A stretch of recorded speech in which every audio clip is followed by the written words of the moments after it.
지금 이 영상을 마주하신 그 자리, 그 순간에 따뜻한 행운과 건강한 기운이 가득히 깃들기를 진심으로 바랍니다.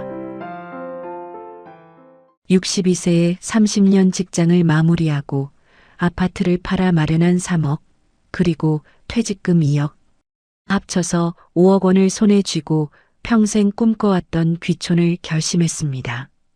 그런데 2년 후 통장에는 단 한 푼도 남지 않았습니다. 땅 계약의 함정, 공사비 폭탄, 농업 실패, 건강 악화, 지역 사기까지 5억이 사라진 진짜 이유를 숨김없이 공개합니다. 귀촌을 준비 중이신 50대, 60대라면 이 영상 하나가 수억 원을 지켜드릴 수 있습니다. 영상 후반부에 귀촌 전 반드시 확인해야 할 실전 체크리스트도 담았으니 끝까지 꼭 봐주세요. 제가 오늘 싹 다 알려드릴게요. 혹시 귀촌 생각해 보신 적 있으세요? 도시 생활 접고 맑은 공기에 내 텃밭에서 직접 키운 채소 먹으면서 조용하고 여유롭게 사는 거 생각만 해도 좋잖아요. 저도 그 꿈 한 번쯤은 꿔봤거든요. 근데요, 오늘 제가 들려드릴 이야기는 그 꿈이 얼마나 잔인하게 현실과 충돌할 수 있는지에 관한 겁니다. 62세, 30년 직장 생활을 마무리하고 평생 모은 아파트를 팔아서 3억, 퇴직금으로 2억, 합쳐서 딱 5억 원을 손에 쥐고 귀촌을 결심한 분이 계셨습니다. 충분하다고 생각하셨겠죠. 아니, 넉넉하다고 생각하셨겠죠.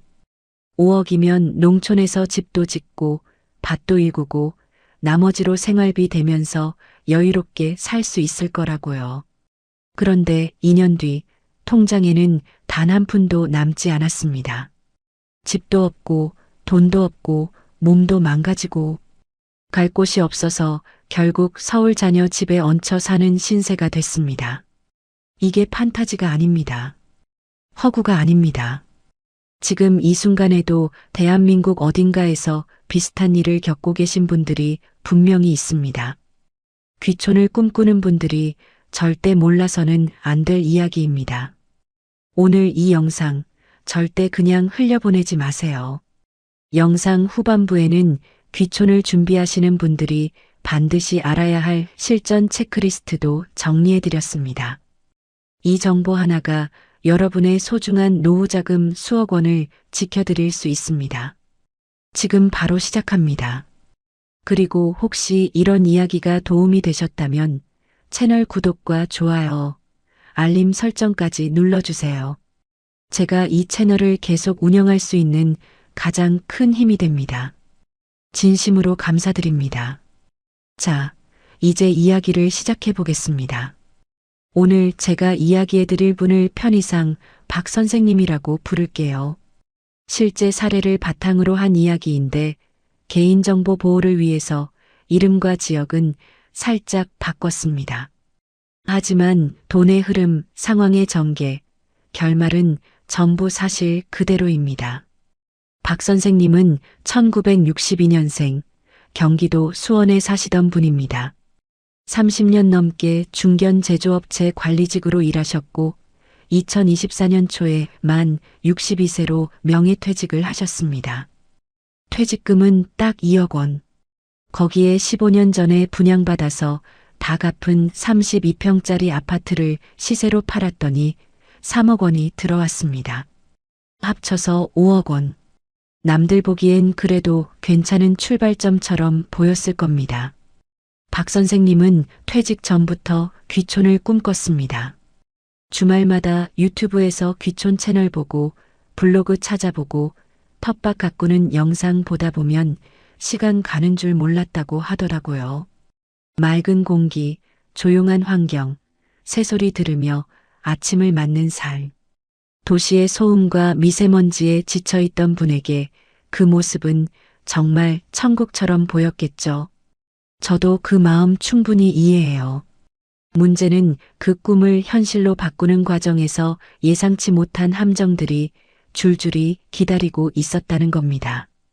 하나씩 천천히 짚어보겠습니다. 박 선생님이 처음 귀촌지로 눈을 돌린 건 충청도 어느 시골 마을이었습니다. 지인의 지인을 통해 소개받은 곳이었는데 공기 좋고 물 좋고 인근에 작은 저수지도 있어서 낚시도 가능하고 주변 경관이 정말 예쁘다는 거였어요. 직접 가보니까 확실히 경치는 좋더랍니다. 그래서 덜컥 땅 계약에 나섰습니다. 땅값은 전체 460평에 1억 4천만 원이었습니다. 평당 30만 원 수준이었는데 지인 소개라서 싸게 해준다는 말을 들었다고 하더라고요. 그런데 이게 첫 번째 함정이었습니다. 그 토지의 지목이 전, 즉 밭으로 표시되어 있었는데 실제로 가보면 그냥 산 아래 경사진이면나 다름없었습니다. 나중에 알고 보니 그 땅은 수십 년 전에 형식적으로 지목만 전으로 바뀐 거고 실제로 농사를 지을 수 있는 땅이 아니었어요. 농업진흥구역이 아니라서 농업 용도로 활용하기도 애매하고 건축 허가를 받으려면 추가로 토지 형질 변경 허가를 받아야 했는데 그게 쉽지가 않은 구조였습니다. 더 큰 문제는 그 땅이 맹지에 가까웠다는 겁니다. 맹지라는 게 뭐냐면 공도, 즉 국가나 지자체가 관리하는 도로에 직접 접하지 않은 토지를 말합니다. 땅까지 들어오는 길이 옆집 사유지를 거쳐야 해서 그 옆집 주인이 허락을 안 해주면 사실상 진입 자체가 불가능한 구조였어요. 이런 땅은 건축허가 자체가 안 납니다. 중개사가 처음에 그 이야기를 제대로 안 했던 거죠. 박 선생님이 뒤늦게 이 사실을 알고 당황하셨을 때는 이미 계약금 3천만 원을 납입한 뒤였습니다. 계약 해지하면 계약금을 돌려받기가 어려웠고 분쟁 조정 과정에서 변호사 비용만 500만 원 가까이 나왔습니다. 결국 땅값에서 일부를 깎아 최종 1억 2천만 원의 계약을 마무리했는데 이 땅의 실제 공시지가를 나중에 확인해 보니 4,700만 원이었습니다. 시세로 쳐도 7천만 원을 넘기 힘든 땅이었어요. 농지를 취득하려면 농지 취득 자격 증명이라는 걸 발급받아야 한다는 것도 박 선생님은 미리 몰랐습니다. 농업을 실제로 영위할 의사와 능력이 있는 사람에게만 농지를 팔 수 있게 규정해 놓은 건데 귀촌 목적으로 접근하시는 분들 중에 이걸 모르고 계약 먼저 하시는 경우가 생각보다 아주 많습니다. 잘못하면 계약 자체가 무효가 될 수도 있어요. 어쨌든 땅 문제를 겨우 정리하고 나서 다음은 집을 짓는 문제가 남았습니다. 처음에 박 선생님이 머릿속으로 그린 집은 30평 남짓한 단층 목조주택이었습니다. 건설업체 서너 곳에 견적을 받아봤더니 평당 350만 원에서 400만 원, 총 공사비가 1억 1천만에서 1억 2천만 원 정도 나왔습니다. 예상보다 비쌌지만 그래도 할만하다고 판단하고 진행했습니다. 그런데 공사를 시작하고 나서 한 달도 안 돼서 업체에서 전화가 왔습니다. 기초 공사를 해보니까 땅 지반이 예상보다 약해서 기초 보강 공사를 추가로 해야 한다는 거였어요. 추가 비용이 1,500만 원이라고 했습니다.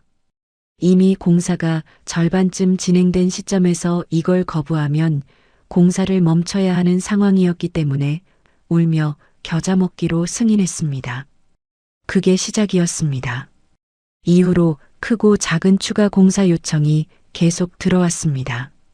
단열재 업그레이드 800만 원, 지붕 마감재 변경 600만 원, 창호 추가 교체 700만 원, 전기 배선 재공사 500만 원. 각각 들으면 다 나름의 이유가 있어 보였고 중간에 공사를 멈추기는 더 어려워서 결국 다 응했습니다. 그렇게 최종 공사비는 1억 8,700만 원이 나왔습니다. 처음 예상에 거의 2배 가까이 된 거죠. 더 황당한 건 공사하자 문제였습니다. 입주 후 첫 겨울을 보냈는데 외벽 쪽으로 결로가 심하게 생기고 화장실 배수가 자꾸 막혔습니다. 지붕 처마 쪽에서 빗물이 새는 곳도 생겼고요. 업체에 하자 보수를 요청했더니 처음에는 한두 번 오더니 그 다음부터는 연락이 안 됐습니다. 나중에 알고 보니 그 업체가 계약 후 사업자 등록을 폐업 신고한 상태였어요. 결국 개인 수리업체 불러서 부분 보수하는데 또 수백만 원이 들었습니다. 이 시점에서 박 선생님이 쓴 돈을 한번 정리해 볼게요. 땅 구입에 1억 2천만 원, 집 공사비 1억 8,700만 원, 법률 비용과 기타 부대 비용으로 700만 원. 여기까지만 해도 벌써 3억 1,400만 원이 나간 겁니다. 남은 돈이 약 1억 8,600만 원이었습니다. 농사는 어떻게 됐을까요? 박 선생님은 처음부터 농사를 크게 지을 생각은 아니었습니다. 자급자족 수준으로 고추도 심고 감자, 고구마, 상추, 깻잎 같은 채소류 중심으로 소박하게 시작했습니다. 그런데 농사라는 게 정말 만만치 않더라고요. 첫해 봄에 씨앗이랑 모종 사고, 퇴비랑 비료 사고, 농약 사고 하니까 초기 비용이 생각보다 많이 들었습니다. 소형 경운기 중고로 하나 들여놓는데 380만 원, 스프링클러 설치하는데 160만 원, 작은 비닐하우스 하나 설치하는데 또 270만 원. 손으로 하면 되겠지 싶었던 것들이 막상 해보면 기계나 시설이 필요하더라는 거예요. 첫해 고추 농사는 8월에 탄저병이 돌면서 절반 이상이 망했습니다. 탄저병이라는 게 한번 퍼지면 막기가 굉장히 힘든데 초보 농부는 그 조기 징후를 잘 모르거든요. 그나마 건진 고추를 건조해서 고춧가루로 만들어 봤더니 마트에서 사는 게 훨씬 싸더라는 겁니다. 직접 인건비는 계산도 못하는 거죠. 농촌진흥청 자료를 보면 귀농 1년차 가구의 평균 농업소득은 연간 800만 원 수준입니다. 그것도 전업 농가 기준이고 초보 귀농인이 소규모로 자급자족 목적으로 하면 실질적인 농업 수입은 사실상 0에 가깝습니다. 오히려 농업 관련 지출이 수입을 웃도는 경우가 대부분이에요. 이게 현실입니다.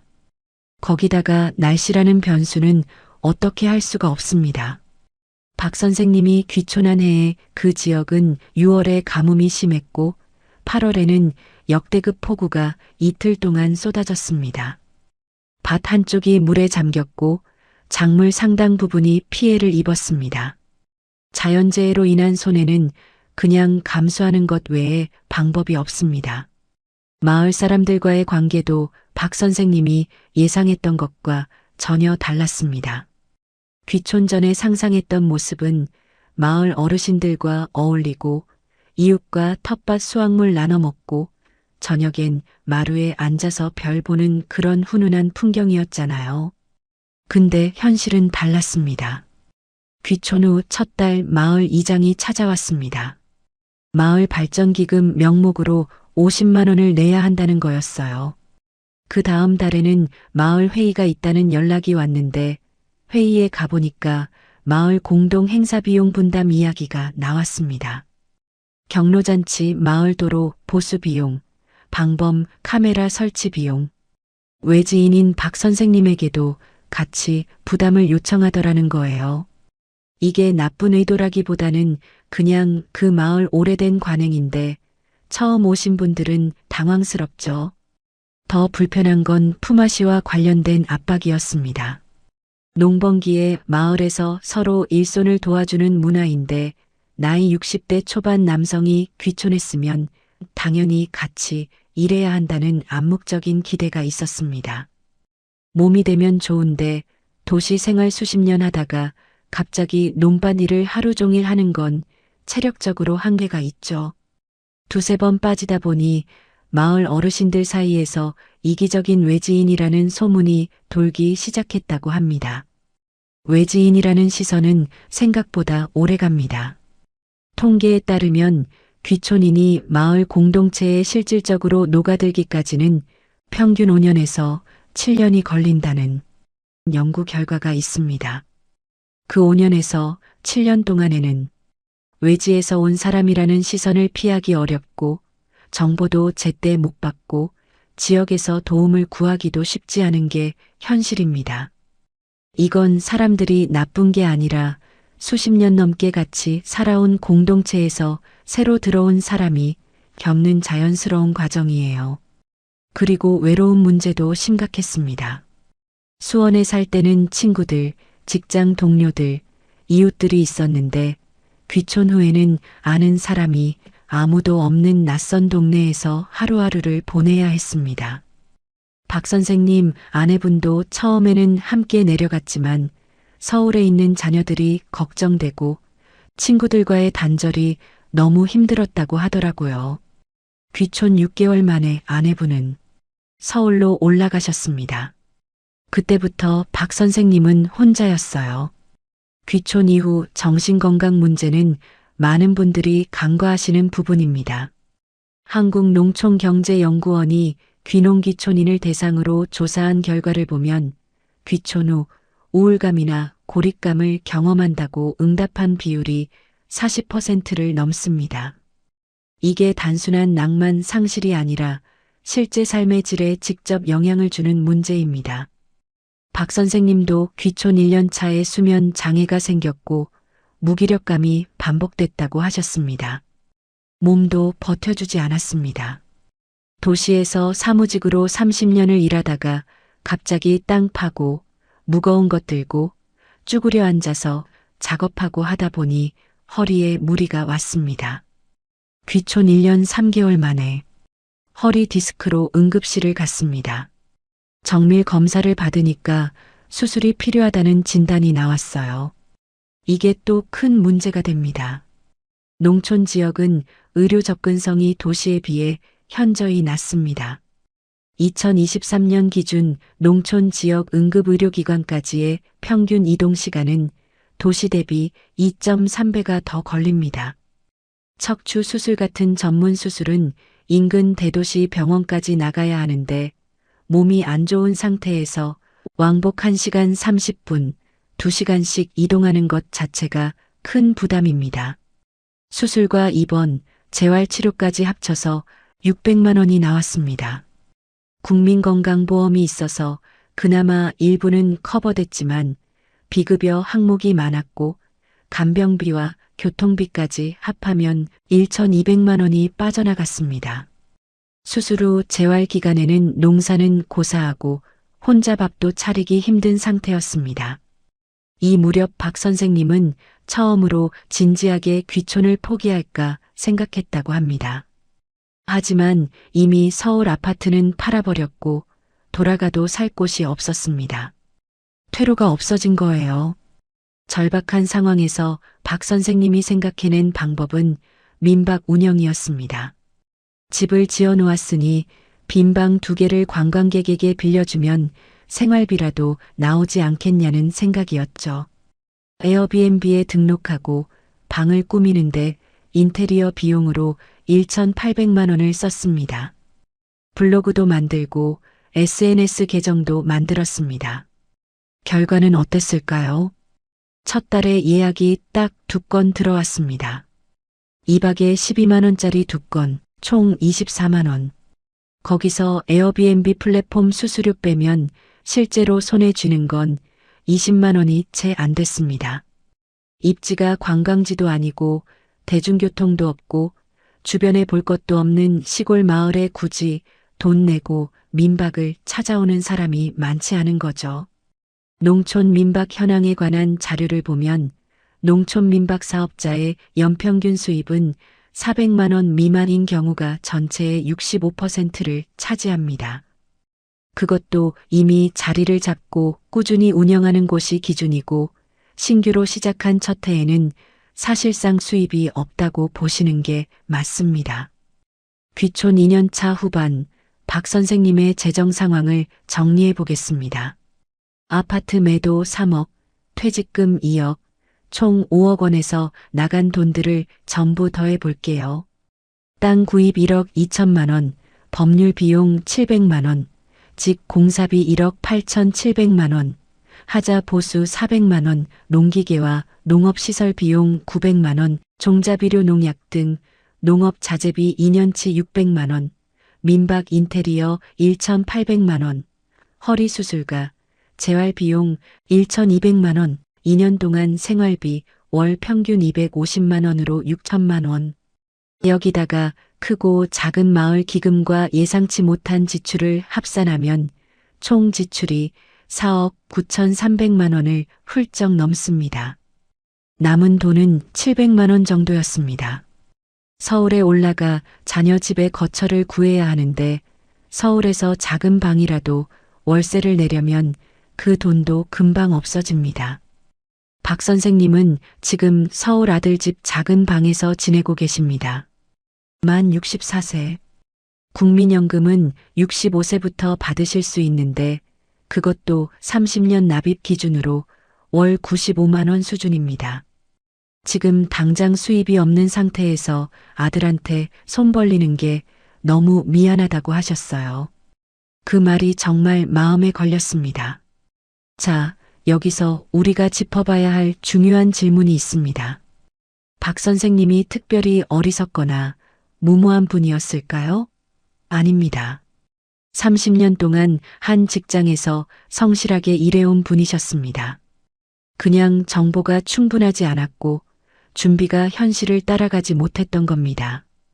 귀촌 실패율을 살펴보면 충격적인 수치들이 나옵니다. 통계청 귀농귀촌 통계 자료에 따르면 귀촌 후 5년 이내에 다시 도시로 돌아오는 비율이 약 48%에 달합니다. 즉, 귀촌한 2명 중 1명은 5년 안에 도시로 복귀한다는 겁니다. 귀촌 첫 3년 이내 복귀율만 따지면 이 숫자는 더 올라갑니다. 그렇다면 이 이야기에서 우리가 배울 수 있는 현실적인 교훈은 무엇일까요? 귀촌을 절대 하지 말라는 게 아닙니다. 제대로 준비하고 눈을 뜨고 해야 한다는 겁니다. 첫째로 땅부터 사지 마세요. 귀촌을 결심하면 제일 먼저 땅 사야지라는 생각부터 하시는 분들이 많습니다. 근데 그 땅 구매가 가장 큰 리스크입니다. 지목이 뭔지, 맹지는 아닌지, 농지 취득 자격 증명을 받을 수 있는 땅인지, 건축 허가가 나는 땅인지, 토지 이용 계획 확인원을 반드시 직접 떼어보셔야 합니다. 가능하면 공인중개사 한 명만 믿지 마시고 지자체 토지정보과에 직접 방문해서 담당 공무원한테 확인하는 걸 강력히 권해드립니다. 둘째로 최소 6개월에서 1년은 임시 거주를 해보세요. 땅 사고 집 짓기 전에 그 지역에서 월세로 살아보는 겁니다. 사계절을 직접 경험해보고 그 마을 사람들과 실제로 어울려보고 겨울 난방비가 얼마 나오는지, 교통은 어떤지, 의료 접근성은 어떤지 직접 몸으로 확인하는 거예요. 이게 엄청나게 중요합니다. 투자하기 전에 살아보는 것, 이게 기본 중의 기본입니다. 셋째로 귀촌 생활비를 현실적으로 계산하셔야 합니다. 많은 분들이 시골에서는 생활비가 적게 든다고 생각하시는데 현실은 다릅니다. 자동차가 없으면 생활 자체가 불가능한 곳이 대부분이에요. 차 유지비, 기름값, 겨울 난방비, 집수리 유지 비용까지 합치면 도시 생활보다 오히려 더 나오는 경우가 많습니다. 귀촌 가구의 월 평균 실제 생활비는 250만 원에서 350만 원 수준입니다.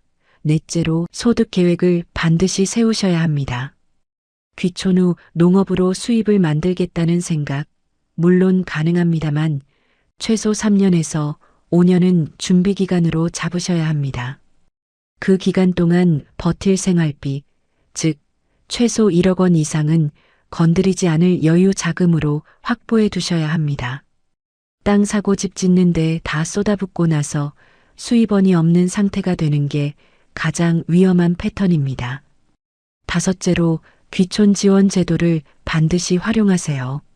농림축산식품부와 각 지자체에서 귀농귀촌 교육 프로그램을 운영합니다. 이 교육을 받으면 현장에서 이미 정착한 선배 귀농인들의 경험을 직접 들을 수 있고 지역별 땅가, 농업 여건, 지원금 정보도 얻을 수 있습니다.